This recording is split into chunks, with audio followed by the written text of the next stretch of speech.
If you guys are gonna watch one wellness video this year, let it be this one.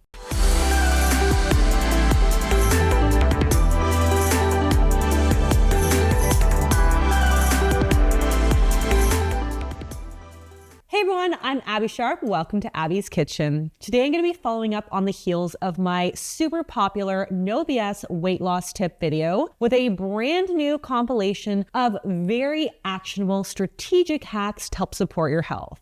Again, as you guys know, I'm not a weight loss RD, but ultimately I believe in body autonomy and I respect those who do want to lose weight. And I would way rather see people make more gentle, evidence-based, healthy behavior changes that have the side effect of weight loss than they start up some kind of bogus 3-day water fast. You want to lose weight fast? We're doing a 7-day liquid fast. I know how tempting it is to make weight loss your goal, but it's actually not a really great goal since it's not something that we have direct control over like we do our behaviors. So that's why we're focusing here on tangible, actionable behaviors, hacks, and habits that you can integrate today that will increase your chances of weight loss and, more importantly, improve your overall health. Obviously, not all of these tips are going to be good habits for everyone. For some people, making one of these swaps could potentially feel restrictive or super triggering, result in a rebound, or just not jive with their lifestyle, preferences, budget, etc. So take what works for you and leave the rest. All of these are just suggestions for gentle nutrition habits to try on to see if they work for you.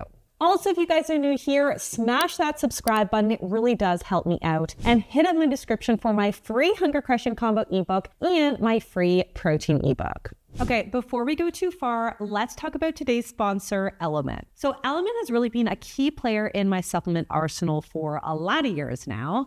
It helped me get through breastfeeding, summer tennis lessons, travel days, hangovers, and a lot more. I actually first learned about it from my sports RD colleagues who swear by Element specifically because it has a science-backed electrolyte ratio of 1,000 milligrams sodium, 200 milligrams potassium, and 60 milligrams magnesium with no colors, sugar, or fillers. But electrolytes have so many important roles in the body, from regulating nerve impulses, hormones, nutrient absorption, and fluid balance. And if you've ever been depleted, you know. It just does not feel good. I am currently in my watermelon salt era, but they've got 9 different flavors, plus their Element chocolate medley for the sweet salty lovers. Basically in here you got chocolate raspberry, chocolate mint, and chocolate chai, which have really been perfect for ski season here in Canada. The chocolate medley will be available through February or until supplies last. So if you love their salty sweet chocolate flavors, you gotta get it while you can. Right now, Element is offering my viewers a free sample pack with any order. That's 8 single serving packets free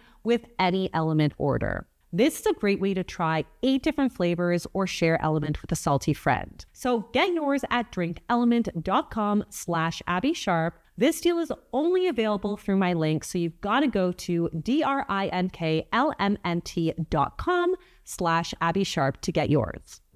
Okay, so let's start with some creative, healthy eating cooking tips.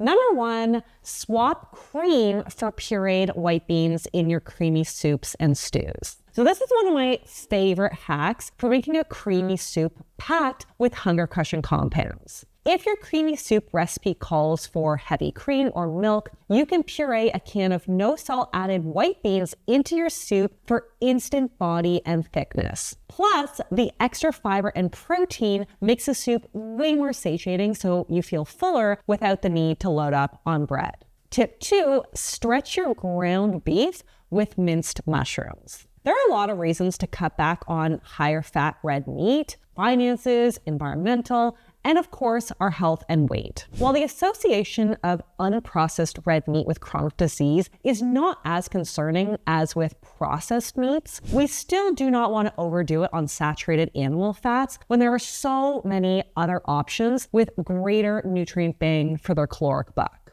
And minced mushrooms really do offer a simple meaty texture and umami flavor that make it an amazing meatless swap-in. One study found that when comparing a mushroom versus meat breakfast, the mushroom eaters reported significantly better satiety and fullness. In another study, participants who were given mushrooms instead of meat saw a significant reduction in caloric intake, body weight, body fat, BMI, and waist circumference, losing an average of 7 pounds and keeping it off for the entire year that they were monitored. As always, I'm all about adding, not restricting. And this is why I love to stretch ground beef with finely minced mushrooms. That way you get the meaty flavor and the beneficial protein of the beef, but with the high volume, lower saturated fat benefits of fiber and micronutrients. Tip 3, grate carrot and zucchini into store-bought pasta sauce. This is something that I know a lot of parents try to do to get their picky kids to eat more veg. And while I don't personally believe in tricking kids, I do believe in finding simple ways to get in more fiber. And this is a super foolproof way to turn a half a cup of higher sugar sauce that really doesn't provide any bulk or satiety into a heaping cup of a hearty, thick sauce with satiating fiber. Tip 4, buy and eat nuts in the shell.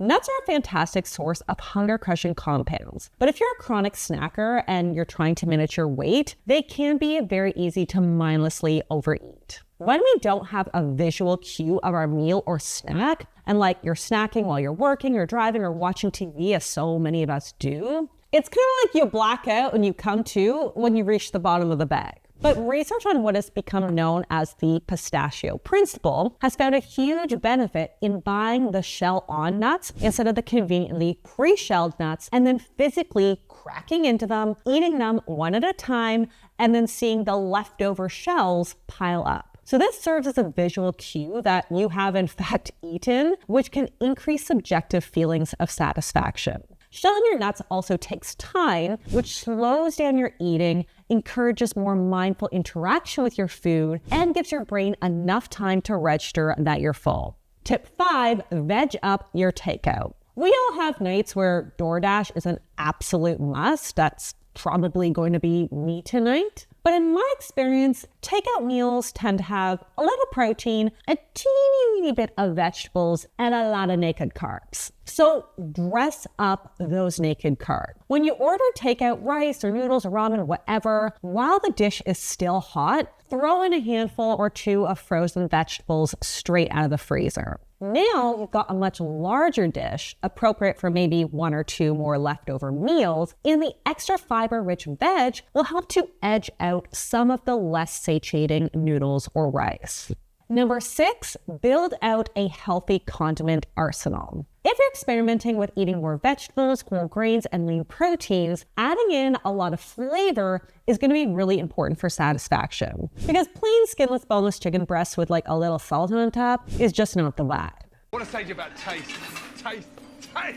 Some of my favorite lower sugar, big flavor condiments for spicing up your meals include harissa, pesto, salsa, hummus, mustard, kimchi, sauerkraut, za'atar, everything bagel spice, Greek yogurt, sriracha, horseradish, nutritional yeast, and tamari. Just to name a few, obviously. But leave me a comment below with some of your favorites. Number 7, choose higher fat dairy over fat-free. There's actually a lot of beneficial compounds in dairy fat, like short-chain fatty acids, conjugated linoleic acid, vitamin D, and gangliosides, which may offer some protective effects over skim. One 2019 systematic review found that most sources of full-fat dairy, particularly fermented dairy, did not increase the risk of cardiovascular disease or diabetes. But consuming full-fat dairy has actually been shown to reduce the risk of being overweight or obese by 8%. Yes, even though full fat has more calories. Full fat is also way more physically satiating from the fat and more emotionally satisfying because it just tastes smoother and creamier and less sour, which tends to reduce the need to add a lot of sugar on top. Next tip, use an oil atomizer. So I've talked about smart use of oils in my OG weight loss tip video right here. And while I will never advocate for like an oil-free diet, I do think we can be mindful of how much added oils we end up using. Because unlike whole food fats, which have dual citizenship in my hunger crushing combo, so for example, avocado has fiber and fat, cooking oils are really just straight up fat. So in cooking with fat, we want enough to enhance our cooking without going overboard on excess calories that do not satisfy. An oil atomizer is a really great way to evenly distribute oil on a baking sheet, on veg or potatoes for roasting, or on protein before grilling or searing. You can also technically put a vinaigrette in here and like spritz your salad for even coverage. Next, let's get into some meal planning tips. First up, redefine the word snack. Thanks to food marketing, the word snack has become synonymous with junk food or treat. But I want you to redefine snack as just like a mini meal. That means your snack should contain the same hunger-crushing components of a meal, but just a little bit smaller and probably in a more convenient state. It should still serve a purpose for nutrition and satiety, and yes, it can still be super fun. So like half a turkey sandwich or a protein shake with nut butter and berries or Greek yogurt parfait, those are all really great snacks. A fruit roll-up is fun, but it's not a snack. It might be part of a snack, but it's not a snack. So turn your snacks into mini meals for the most bang for your caloric buck. Next, streamline your options. If you're cooking for a big family, you might be used to having a variety of options on the table to choose from. But research suggests that we can habituate to certain flavors, reaching something called sensory-specific satiety, but not complete satiety. So you can get full on broccoli, but still have room for rice or dessert. The more foods on your plate, the more novel opportunities for that mouth hunger, and the less likely we are to reach full satiety. You can, of course, hack this the opposite way to increase your vegetable consumption by serving a variety of different veg. But my recommendation would be, instead of serving shrimp and chicken and rice and pita, choose one protein, one carb, and unlimited vegetables, and then switch it up for diet variety at the next meal. And speaking of a variety of vegetables, count colors, not calories. I obviously subscribe to an additive, non-restrictive approach to nutrition. And when we focus on adding colors, we by default are adding higher volume, higher fiber, lower calorie fruits and veg to our meals. So make it a goal to have at least 3 different colors on your plate, making those colors really the star of the show. And no, different shades of beige do not count as multiple colors. So for example, like a colorful stir fry of broccoli or bell pepper, carrots, that would be a great base for like some tofu and rice. Next, stick to a meal schedule. If you have health or wellness goals, you need to make your meals a priority. Because if you're flying by the seat of your pants, putting off lunch until you are starving, you are going to overeat. So decide what times you're going to eat breakfast, lunch, and dinner, and actually put it in your calendar if you have to. Make those meal times consistent. And if you're like, well, that doesn't sound like intuitive eating to me, remember guys, intuitive eating is not just the hunger fullness diet. Obviously, if you're hungry and it's not officially lunchtime, eat. But a lot of busy folks are actually too distracted to hear those early hunger cues. And if your body is used to you ignoring them, you won't hear anything until you're like rush into the staff room looking for the communal muffins. I'm hungry! In a minute! Consistency is one of the most important tools for achieving any health or weight loss goal. And having that routine built into your day can really help you develop normal and regular hunger and fullness cues. Next, theme your meals. Meal planning is key, but you gotta make it simple stupid. Having themed dinners like Meatless Mondays or Taco Tuesdays or whatever helps give you some consistency, but also reduces the mental burden of having to think too hard about each and every meal. Less mental burden means a much greater chance of cooking at home rather than getting overwhelmed and ordering takeout. Next, make adult lunchables. So I grew up with two very busy working parents. So at least once a week, we had something we called a cold plate dinner, which was basically a compilation of nutritious foods that my mom just had in the fridge already or the pantry, cobbled together in a simple meal that my mom did not have to cook. So things like whole grain crackers, leftover protein or deli meat, crispy chickpeas, veggies, fruits, cheese, nuts, olives, whatever. There is no shame in an adult lunch bowl that ticks all the hunger crushing combo boxes. You know I like snack pack. Why can't you just give me a snack pack? Next, I want you to front load your carbs and calories. So we've talked about the benefits of aligning your meals, especially higher carb meals, with your body's natural circadian rhythm when I was discussing the benefits of intermittent fasting. But in short, your body is more insulin sensitive and better able to metabolize and utilize carbs when you wake up versus right before you go to bed. Obviously, when it comes to weight loss, total calories consumed in the day matters way more than when they're consumed, but there is still a metabolic advantage to consuming the bulk of your calories and carbs earlier on in the day. One study found that women with obesity who ate a 700-calorie breakfast and a 200-calorie dinner lost more weight and felt less hungry in the day than those who ate a 200-calorie breakfast and a 700-calorie dinner. Another study found that people who ate a big breakfast burned twice as much via thermogenesis than those who ate a big dinner. So for better appetite and insulin management, try shifting your meal times up a little. Finally, let's talk mindful eating and movement tips. First of all, I want you to put your fork or spoon down between every bite. So the purpose of this is to help you slow down, giving your brain enough time to register fullness, but also to encourage you to actively chew. Chewing your food thoroughly is not only critical for healthy digestion, but there's mounting evidence suggesting that chewing increases our gut GLP-1 levels, and GLP-1 is the appetite-suppressing hormone found in drugs like Ozempic. Personally, I would never make a suggestion to chew your food 20 or 30 times before swallowing. I think that would be super distracting and obsessive and very likely become unhealthy. But a simple cue, just like putting your spoon or fork down to chew and enjoy your bite, can help you slow down, chew well, and improve your satiety signals, which can influence weight and of course support good digestion.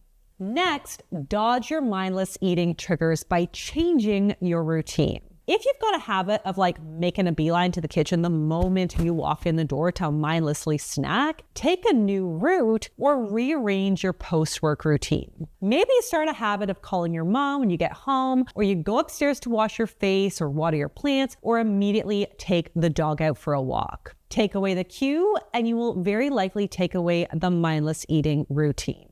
And speaking of mindless eating, stop eating directly out of the snack bag or box. If you need to pick up some cute little snack bowls to get you pumped up about using them, get yourself to Target for a new set. We're gonna go. But if you're wanting a snack from a box or a bag, don't just shove your hand in there and start mindlessly munching away. Folks who have been dieting for a really long time tend to base their satisfaction on external cues like the absence of food. But if you're eating from a family-sized bag of chips, that cue might not come for a long time. So always portion out what you think you're in the mood to eat into a bowl or a little baggie. And if you're still hungry after that, you can always replenish, but getting to the end of that pre-portioned snack will force you out of your mindless trance to help you reevaluate if you want or need more. Next, build micro workouts into your day. If you take a 15-minute brisk walk after breakfast, lunch, and dinner, you've suddenly accomplished 45 minutes of activity without having to budget for any official gym time. Walking really is amazing for your overall health, and even in small little bouts like this can help contribute to fat loss and improved blood sugar regulation. And finally, take your calls and meetings standing to take advantage of NEAT. NEAT stands for non-exercise activity thermogenesis. So these are basically any little unstructured, unplanned forms of energy expenditure, like fidgeting or unconscious leg tapping, spontaneous muscle contractions, or just feeling the need to stand up from your desk, walk around, stretch, clean, etc. Anyone who knows me knows that I am a NEAT queen. #ADHD. But research suggests that thin people tend to have higher levels of NEAT compared to obese folks. It might be hard to force yourself to fidget more, but even making an effort to stand or pace in meetings or on calls rather than sitting down can help contribute to your NEAT. And this might actually be a more effective movement strategy than intentional exercise because A, exercise expenditure induced by NEAT is much larger than from intentional exercise when measured over the day. And B, we don't tend to reward ourselves with food when we fidget or stand versus when we do a tough boot camp. And that is a wrap, folks. For now, at least. You guys know I got way more actionable wellness tips where those came from. But to reiterate, I'm all about an additive, non-restrictive approach to meeting your health and wellness goals. And I really just hope that one or more of these resonated with you as something that you could effortlessly make part of your routine. But if you've got any really great actionable behaviors that have helped you achieve your goals, definitely leave a comment below. I'm sure we would all love to learn. And until then, don't forget to subscribe to the channel, like this video, and I'll see you next time on Abby's Kitchen. Bye!